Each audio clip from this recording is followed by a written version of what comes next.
Training hard won't be enough for you to build your anime physique. You can train as hard as Goku, as Baki, or even Saitama, and you can still end up being disappointed at what you see in the mirror, especially when you're trying to get lean. Have you ever thought to yourself, how does Goku and Luffy tend to eat so much food and still manage to stay lean? And you might be thinking, they're fictional characters, so it's normal, or maybe it's just genetics. But the thing is, you can also have the same results. We've seen Goku train really hard, and we've also seen him indulge himself into fights that will literally push him to his limits. And you do not actually have to do all of that, although you do need to train really hard. But most important of all, you need to be metabolically flexible like Goku. And there are 3 ways for you to become metabolically flexible. The third one is the one I would personally recommend. But before we get into how to become metabolically flexible, let's try to understand what it means to become metabolically flexible. Metabolic flexibility is when your body is able to switch between fat and glucose for energy when necessary, because the human body actually runs on 2 sources of energy, which is fats and glucose. So when your body is able to switch between those 2, you automatically become metabolically flexible. And the benefit that comes along with it is that you'll be able to eat your first meal, your first snacks without the fear of gaining weight or losing your 6-packs. And also the fact that it makes it way more easier for you to stick to your diet. You can even be dieting and you won't even notice, because most people fail on their diet because of hunger. But when you're metabolically flexible, hunger feels natural. So how do you become metabolically flexible? In order for you to understand the 3 things I'm going to explain to you in this video, it's very important for you to understand that there are 2 hormones you need to keep in mind in order for you to become metabolically flexible: insulin and GLP-1. Insulin is the hormone that actually regulates your blood sugar, especially those periods when you actually eat carbohydrate or refined sugar. And when you eat this food, your blood sugar spikes. And when your blood sugar spikes, your pancreas releases insulin in order for you to stabilize your blood sugar. And GLP-1 is the hormone that signals to your brain that you have eaten enough food for today and you should stop. Basically, the hormone you never listen to. So starting with number 1, fasting. Fasting is one of the best ways in order for you to become metabolically flexible.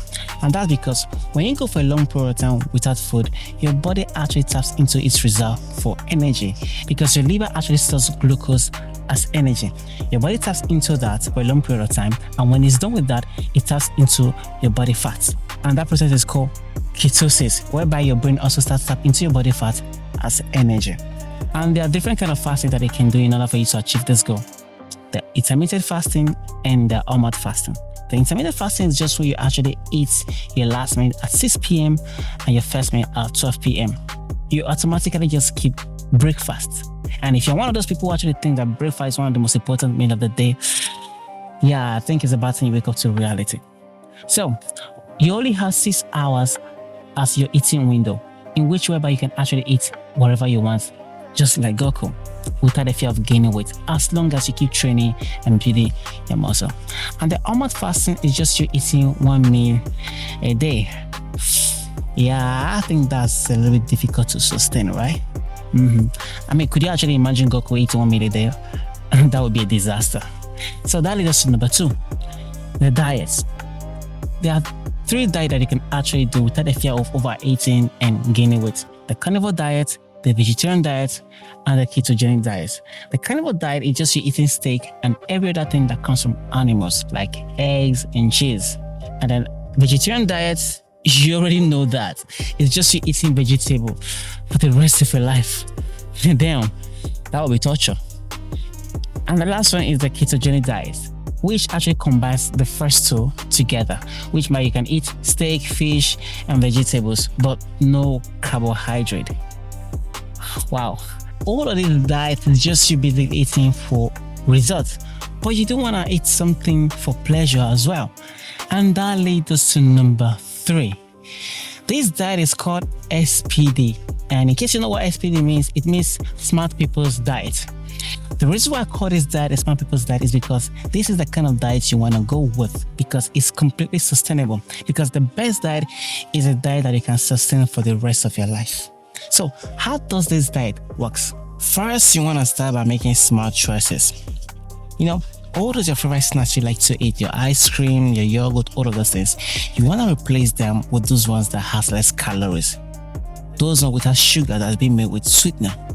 For example, this entire cup of ice cream is just 156 calories, which means I can literally eat this entire cup and I won't gain any weight. And despite that this ice cream tastes so good, it doesn't contain any sugar, and that's because it's made with sweetener. Sweetener isn't just better than sugar just because of the fact that it contains way less calories, because it's also neutral to your blood sugar. When you consume this, your blood sugar doesn't spike as much as it would if you consume the classic regular ice cream.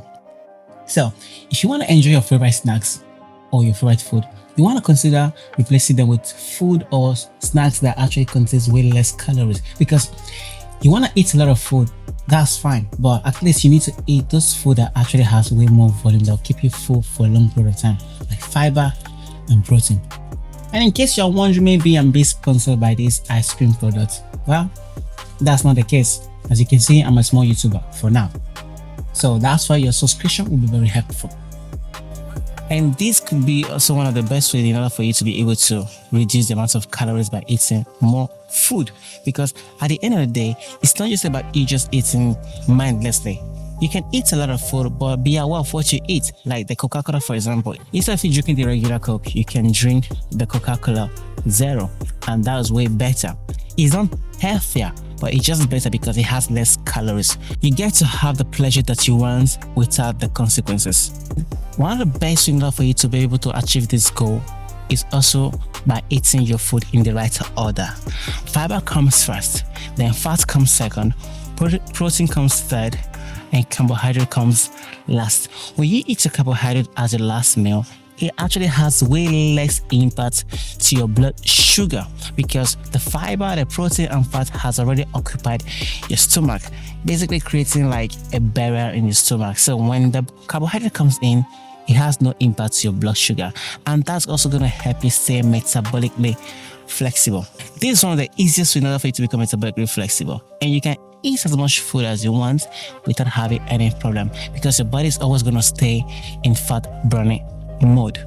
And that's mainly because of the fact that even if you do actually end up eating the carbohydrate and your blood sugar goes up, it won't spike as much as it would when you consume carbohydrate on an empty stomach.